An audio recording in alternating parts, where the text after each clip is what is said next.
আমরা পুরুষ, আমরা অন্য নারীর গন্ধ পেলে 5 বছরের ভালোবাসা 5 সেকেন্ডে ভুলে যাই। আমরা পুরুষ কখনোই এক নারীতে আসক্ত থাকি না, বা গল্পটা এমন হতে পারে আমরা কখনো এক নারীতে আসক্ত থাকতে পারি না।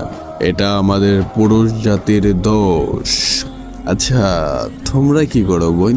তোমরা ভালোবাসা শিখাও, কয়েকদিন খুব যত্ন করে ভালোবাসো, অসীম এক মায়ার বন্ধনে বেঁধে তারপরে গিয়ে অন্য একটা ছেলেকে বিয়ে করো। সেদিন ওই ছেলেটা বাঁচলো কি মরলো সেই খবরটাও রাখো না, আর দোষ দাও ফ্যামিলির। হ্যাঁ বোন, তোমরা পারো তো। বিয়ের পর তোমার স্বামী যখন তোমাকে আদর করতে আসে তখন ওই ছেলেটাকে মনে রাখতে।